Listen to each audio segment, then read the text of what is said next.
Zoology, প্রাণীবিদ্যা। প্রাণীদের নামে কোরআনুল কারীমে সূরা দিয়েছেন কে? সূরাতুল আনআম, মানে প্রাণীদের নামে সূরা। সুবহানাল্লাহ বলুন। অনেকে শুনলে তো অবাক হয়ে যাবে। আবার 5টি প্রাণীর নামে 5টি সূরা আছে। সূরাতুল বাকারা মানে গাভীর নামে সূরা, সূরাতুল নাহাল মানে মৌমাছির নামে সূরা, সূরাতুল নামল পিপিলিকার নামে সূরা, সূরাতুল আনকাবুত মাকড়সার নামে সূরা, সূরাতুল ফিল হাতির নামে সূরা। সুবহানাল্লাহ বলুন। তার মানে আল্লাহ তাআলা প্রাণীর নামে সূরা দিয়েছে। আবার আল্লাহ বলেন ইন্না লাকুম ফিল আনআমি লাইবরাতান নুসকিকুম মিম্মা ফি বুতুনিহি মিন বাইনি ফারসিন ওয়া দামিন লাবানান খালিসান সাইগান লিশ-শারিবিন। সুবহানাল্লাহ বলুন।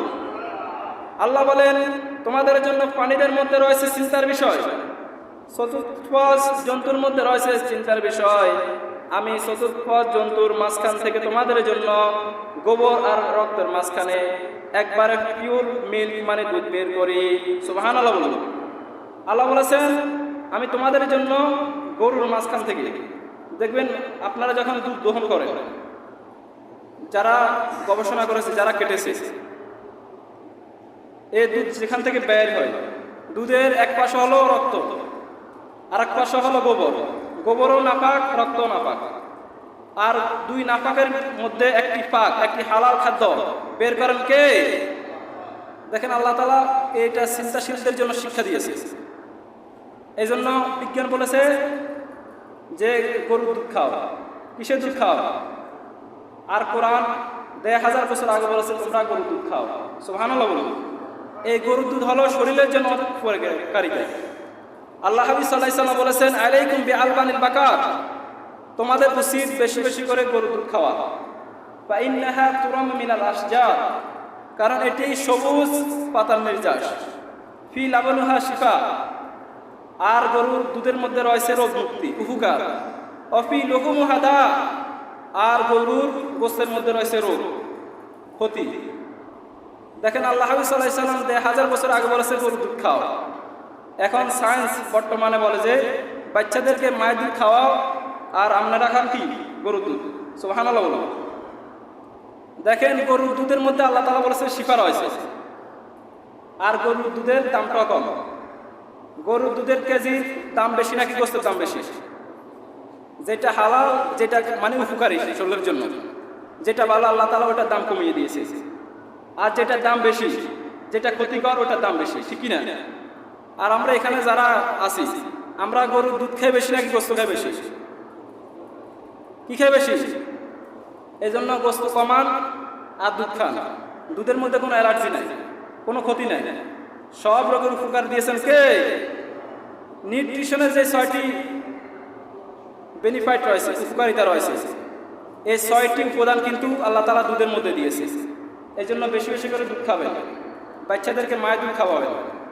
দুধের মধ্যে আল্লাহ তাআলা বরকত দিয়েছে। সুবহানাল্লাহ বলুন। এরপরে কোরআন বলেছে মধু খাও। কোরআন কি বলেছে? ওয়া আওহা রাব্বুকা ইলান নাহলি আনিত্তাখিযি মিনাল জিবালি বুয়ুতাও ওয়া মিনাশ শাজারি ওয়া মিম্মা ইয়ারিশুন সুম্মা কুলি মিন কুল্লিস সামারাতি ফাসলুকি সুবুলা রাব্বিকি যুনুলা ইয়াখরুজু মিন বুতুনিহা শারাবুন মুখতালিফুন আলওয়ানুহু ফীহি শিফাউন লিন্নাস ইন্না ফী যালিকা লাআয়াতান লিকাওমিন ইয়াতাফাক্কারুন। সুবহানাল্লাহ বলুন। And your Lord revealed to the abyss, saying, makes him in the heaven and mountain and in the tree and in her they build. আল্লাহ রাব্বুল আলামিন মৌমাছিকে মেসেজ করেছে। আল্লাহ তাআলা কাকে মেসেজ করেছে? সকল বলো মৌমাছিকে। মৌমাছিকে মেসেজ করেছে। আর যখন মৌমাছিকে মেসেজ করেছে তখন নারী মৌমাছিকে মেসেজ দিয়েছে। সুবহানাল্লাহ বলুন। আপনি আপনার বন্ধুকে একটা মেসেজ দিয়েছেন, এই মেসেজ কি অন্য কারো কাছে যাবে? যাবে না, যার কাছে দিয়েছেন ঠিক তার কাছে যাবে। আর আল্লাহ তাআলা যখন মৌমাছিকে মেসেজ করেছে যে আহারুকা ইলান নাহালি আনিত্তাখিযি মিনাল জিবালি বুয়ুতাও ওয়া মিনাশ শাজারি মিম্মা ইয়ারিশুন, যে তোমরা বাসা বাঁধাও গাছের মুখ ডালে, পাহাড়ে, উঁচু স্থানে, যেন দিল মারতে না পারে। সুবহানাল্লাহ বলুন। আর তোমরা তোমাদের রবের নির্দেশিকা পথে এগাতে থাকো, বিভিন্ন ফুল থেকে বিভিন্ন ফল থেকে পাওয়ার নেক্টর তোমরা রস খেতে থাকো, আর এগুলোকে তোমরা তোমাদের পেটের মধ্যে এনজাইম করো, এগুলাকে জমা করো। সুবহানাল্লাহ বলুন। 1888 সালে কার্ল ফ্লেশ, দুইজন বিজ্ঞানী একটা মৌমাছিকে কেটে তাদের পেটের ভিতরে তারা দুইটা স্থলী পেয়েছেন, অর্থাৎ দুইটা ব্যাগ পেয়েছেন। একটা হলো তাদের খাদ্যস্থলী, তারা যেগুলো খায় এগুলো হলো খাদ্যস্থলী। আরেকটি হলো আমাদের জন্য যে মধু সংগ্রহ করে, এই মধুর একটি স্থলী। সুবহানাল্লাহ বলুন। শুধু মৌমাছি খেয়ে একবার খাদ্যস্থলীর সাথে মিশাচ্ছে মধুকে না, মৌমাছি মধু খেয়ে বিভিন্ন ফল থেকে এটাকে একটা তার ভিতরে একটা শক্তি রয়েছে, ওই শক্তি দিয়ে সে এটাকে চুষে একটা তার ভিতরে একটা ব্যাগ রয়েছে, ওটার ভিতরে আলাদা জমা করে। আল্লাহ বলেছে এই মধুটা ফিহি শিফাউল লিন্নাস, মানুষের জন্য উপকার। সুবহানাল্লাহ বলুন। এই মধুর মধ্যে রয়েছে রোগ মুক্তি। এই কুরআনুল কারীমে আল্লাহ রাব্বুল আলামিন দুইটা শব্দ শিফা শব্দ ইউজ করেছে, মানে দুইটা শব্দ হলো রোগ মুক্তি। একটা হলো কোরআন, কোরআনকে রোগ মুক্তি স্বরূপ ব্যবহার করেছেন কে? আর একটা শব্দ হলো মধুর ক্ষেত্রে। আর কোনো ক্ষেত্রে আল্লাহ তাআলা শিফা শব্দ ব্যবহার করেন নাই। সুবহানাল্লাহ বলুন। এই মধু যদি খান, এই মধু খেলে কি উপকার? সব রোগের উপকার। মধু খেলে যাদের শরীর দুর্বল, আপনার দুর্বলতা কেটে যাবে। যেটা ফ্রেশ মধু, যেটা ভালো মধু, ওটা খাবেন। কিন্তু ইদানিং অনেকে দেখবেন সিন্ডিকেট করে, দুর্নীতি করে মধুর ভিতরে, আছে না নাই? আল্লাহ রাসূল সাল্লাল্লাহু আলাইহি ওয়াসাল্লাম বলেছেন যে তোমরা মাগাফির দুর্গন্ধযুক্ত মধু খেও না, যেটা ভালো মধু, যেটা ফ্রেশ মধু, ওটা তোমরা খেও। ওটার মধ্যে শিফা দিয়েছেন কে? আল্লাহ হাবিব সাল্লাল্লাহু আলাইহি ওয়াসাল্লাম। দেখেন যেটা বলেছে খেতে, ওটা খেলে বরকত, ওটা খেলে রোগ ভালো করে দেন কে? দেখেন যেটা খেতে বলেছে সেটার মধ্যে বরকত। আল্লাহ হাবিব সাল্লাল্লাহু আলাইহি ওয়াসাল্লাম বলেছেন যে তোমরা কালো জিরা খাও। কি জিরা খাও? কালো জিরা চিনেন না? কালো জিরা খাও।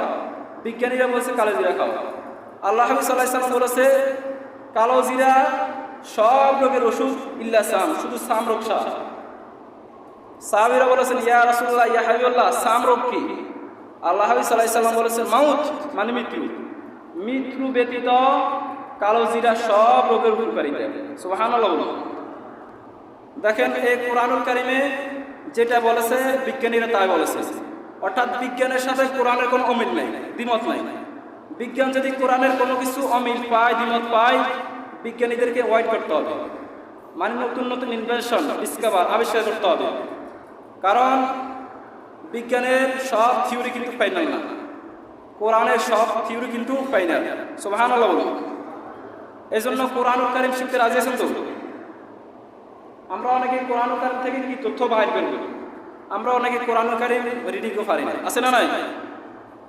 এই জন্য আপনি অনেক কিছু শিখেছেন পৃথিবীতে, না কোনো লাভ হবে না। একটা প্রবাদ আছে, teach your children the holy Quran, holy Quran teach your children the everything. আপনি আপনার ছোট্ট ছেলে মেয়েদেরকে কোরআনুল কারীম শিক্ষা দেবেন, আর আপনার ছেলে মেয়েকে কোরআনুল কারীম গোটা দুনিয়াটা শিক্ষা দিবে। সুবহানাল্লাহ। এই জন্য ছোট্টবেলা ছেলে মেয়েদেরকে বিভিন্ন কেজিতে, বিভিন্ন গ্রুপে না পাঠিয়ে আগে তাদেরকে কোরআনুল কারীম শিক্ষা দেবে।